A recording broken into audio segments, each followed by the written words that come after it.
Boa tarde, caríssimos companheiros, companheiras.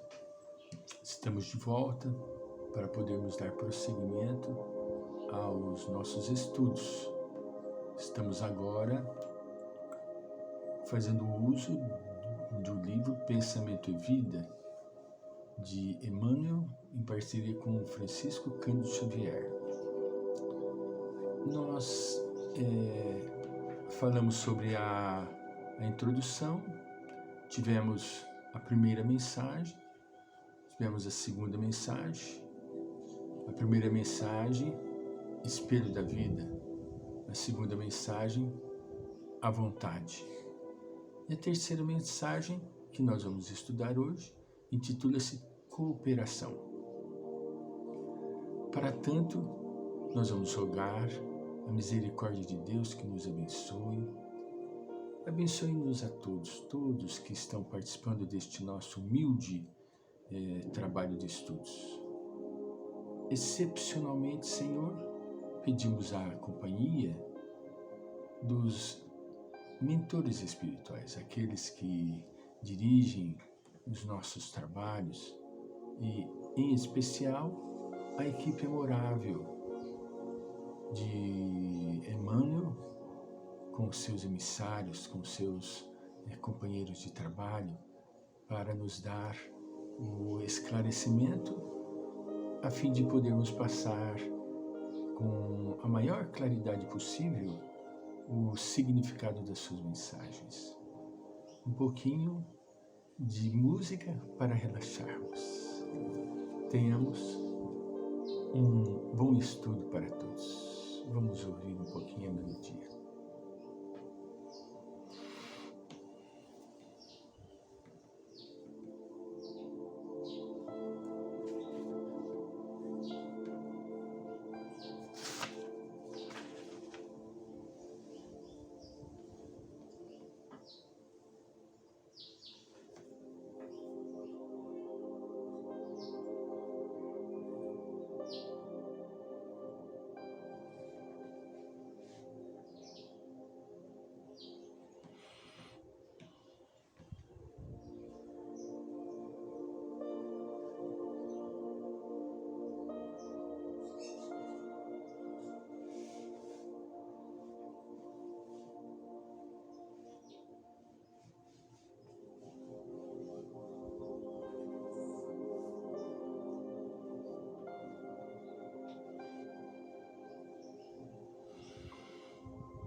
Muito bem.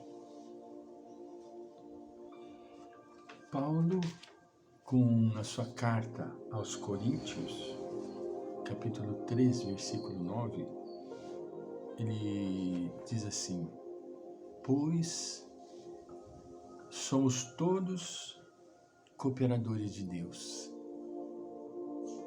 Somos todos cooperadores de Deus. Aí nós pensamos, mas como eu poderia cooperar? De que maneira eu poderia cooperar? E prosseguindo, nós vamos relembrar a passagem de Paulo, do nosso querido Saulo, antes de se transformar em Paulo, a caminho de Damasco, para ir executar o seu grande inimigo, que era Ananias. Por quê? Porque ele roubou pela mente o raciocínio da sua amada, que Abigail, a quem ele tanto amara, e que, presente juntamente com ela,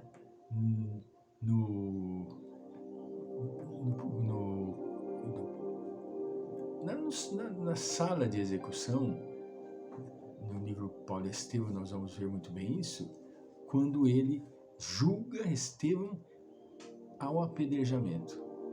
amarrado no madeiro, está lá ele, Paulo e Abigail. Quando Abigail nota que era o irmão que estava sendo apedrejado, Paulo quase que desfalece. Aí, depois de um período maravilhoso que ela passa, e até vindo a sucumbir, né, pela doença, pela tristeza, pela distância de seu irmão Gesiel, quando ela nota que era o irmão, ela fica em pânico. E Paulo nega a participação do relacionamento dele com ela para não se expor ao ridículo, segundo ele, no meio social do Sinédrio, porque ela era irmã de Gesiel, a quem tinha sido condenado o primeiro cristão a ser crucificado. Nesse ínterim, ela se recolhe na casa de amigos e é atendida por Ananias, e Ananias narra para ela a grande história de Jesus Cristo, a quem ela passou a amar em profundidade.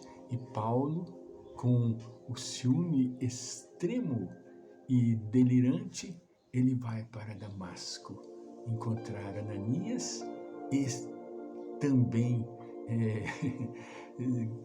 sacrificá-lo. Nesse ínterim, quando ele chega na entrada de Damasco, ele tem a sublime visão do Mestre. E ele vê Jesus naquela imensidão de luz, cai do cavalo, olha para o Mestre, tremendo. Senhor, ele identifica: Senhor, que queres que eu faça? Olha que potencial de decisão tinha este espírito. E imediatamente ele se transforma, porque ele viu quem era Jesus. Aí o Mestre lhe diz: levanta-te, e entra na cidade, e lá te será dito o que te convém fazer.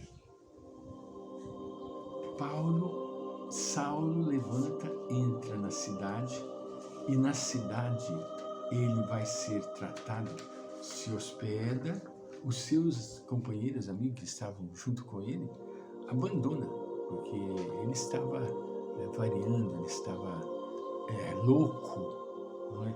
E com isso, o que nós vamos encontrar? Ananias vindo tratar de Saulo e fazendo com que ele compreenda e aprenda a grande mensagem de Jesus na terra e, acima de tudo, passa a entender o seu papel diante da sociedade. O que tem a ver a lei de cooperação com isto? Tudo. Veja bem, ele entrou à cidade, Ananias veio auxiliá-lo. E ele entendeu o grande papel que ele teria junto ao movimento cristão. No livro Magnífico,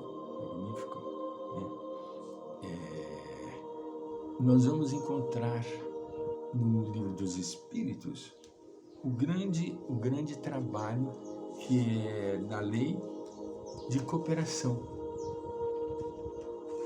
Na lei de cooperação. Nós temos exemplos inimagináveis na natureza. É tão fácil, dá licença, como se... Estou... Não reparem, nós somos muito simples, viu? Não reparem. Nós vamos encontrar na natureza exemplos excepcionais de cooperação. um magnífico documentário da Sony mostrando a migração dos patos, migrando de setor para setor. E nesta migração, que é longínquo, os locais, é longínquo a distância, eles revezam as posições, porque existem posições que são altamente estratégicas, aquelas que vão à frente, lá na pontinha, e formam aquele retângulo, né? Desgasta exacerbadamente, porque ele vai abrindo a picada no ar, né? E, vez por outra, eles revezam por causa do cansaço. Outro fato excepcional que nós podemos citar, e eu vivenciei isso, com as abelhas. As abelhas é uma sociedade perfeita. Eu diria que o exemplo de cooperação e o exemplo de sociedade, uma colmeia é perfeito, porque existem os trabalhadores, né, os que saem no trabalho de campo, existem as operárias que trabalham dentro, existem aquelas que alimentam a rainha, aquelas outras que produzem a geleia real. É uma sociedade perfeita.